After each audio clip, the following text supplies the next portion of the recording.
والصلاة والسلام على أشرف المرسلين.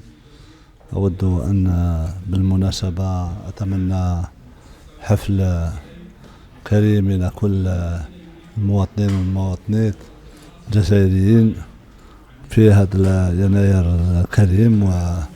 وبالمناسبة أحيي كل المواطنين والمواطنات نتاع ولاية تيزي وزو الكريمة والعظيمة. شو بيرى في اليوم تحدثوا عن حصيلة الرياضيين الجزائريين في مختلف المنافسات الدولية، كيف تقيموها لسنة 2018 واش تستنى منهم في سنة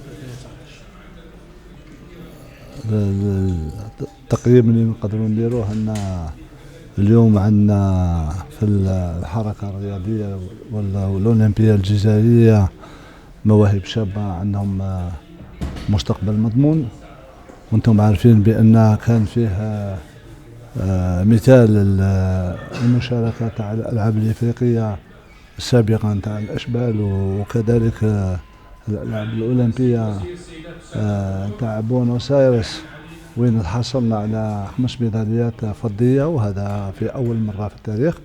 ونظن بلي اليوم كلنا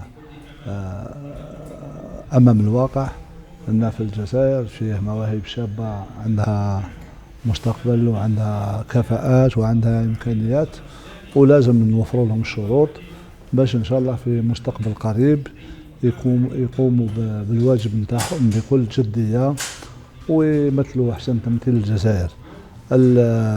البرنامج الخاص اللي خصته الحكومة واللي مقيوم ب 400 مليار في الأسبوع اللي فاتت بما يخص التحضير والمشاركة نتاع الفرق الوطنية في الألعاب الأولمبية نتاع 2020 والألعاب البحر الأبيض المتوسط نتاع وهران نتاع 2021.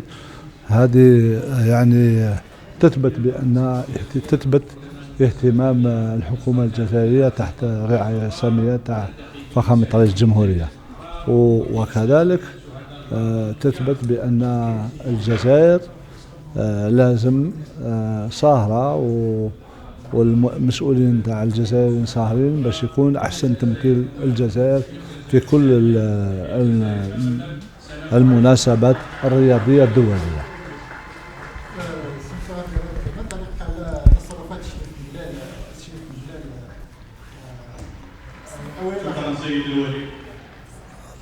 C'est un président de club qui mérite le respect. Nous sommes dans un pays démocratique, رانا في ديمقراطية، ومن حقه يتكلم ومن حقه يعطي كل التوضيحات على ما يجري في الساحة الرياضية الجزائرية.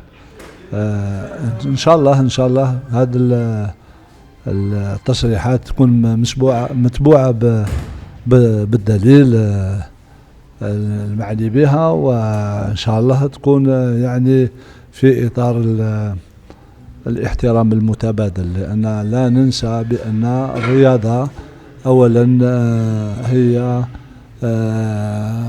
مركزة على الاحترام وعلى المبادئ وعلى القيم الأولمبية والقيم الرياضية والفير بلاي والاحترام. أنا نظن باللي لازم ناخذ بعين الاعتبار تصريحات نتاع رئيس نادي والتقريب من أكبر أندية الجزائرية، ونتكلموا معاه نفتح حوار على الشيء اللي عنده اللي مثبوت فيه وعلى الشيء اللي راه يتكلم به. Moi je vais pas aller avec vous par 36 chemins. Je pense honnêtement que l'Algérie a de grandes capacités qui vont s'accroître avec les nouvelles infrastructures qui sont en cours de finalisation. L'organisation de grands événements tels que les Jeux olympiques ou les Jeux ou les championnats du monde de football nécessite une accointance particulière. D'abord, il s'agit aussi de lobbying qui opère suivant des critères de marketing et de management assez précis. Et je crois que sur la question des infrastructures, très bientôt nous pourrons répondre aux cahiers des charges qui sont développés par la Fédération internationale. Néanmoins, vous savez que les grands événements comme la Coupe du Monde de football et comme les Jeux Olympiques entraînent automatiquement un niveau de développement très intéressant et permettent aussi d'accroître tout ce qui est en rapport avec les infrastructures routières, les infrastructures d'accueil, les hébergements. Il faut transporter des millions de personnes, il faut héberger des millions de personnes. Je pense que l'Algérie, notre Algérie, est un grand pays. Il y a eu beaucoup d'efforts qui ont été faits par le gouvernement algérien, en particulier depuis l'avènement de Monsieur le Président de la République, qui a pratiquement quintuplé le nombre d'installations sportives par rapport à ce qui existait jusqu'en 1999. Donc il faut être optimiste, il faut garder aussi, moi je pense, je ne suis pas en train de faire de la démagogie, je ne suis pas ni démagogue ni politicien, mais je dis il faut faire confiance en nos dirigeants et comprendre que les choses ne sont pas si faciles. On peut voir les choses d'une certaine manière, mais elles sont toujours empreintes de beaucoup de difficultés, de beaucoup d'objectifs sous-jacents, d'objectifs politiques, économiques, socio-économiques. Et moi, je crois qu'aujourd'hui, l'Algérie, j'ai eu l'occasion de discuter dernièrement avec mon collègue, le président du comité olympique du Niger, le président du comité olympique du Mali, celui du Sénégal, qui sont venus visiter l'Algérie, le sud algérien. Ils ont été émerveillés par notre pays. Et nous devons, nous aussi, être émerveillés par notre pays. Aujourd'hui, nous avons fait une visite historique grâce à son Excellence, Monsieur le Président de la République, qui a donné son accord pour que cette visite ait lieu dans les maisons de deux grands héros de la révolution algérienne.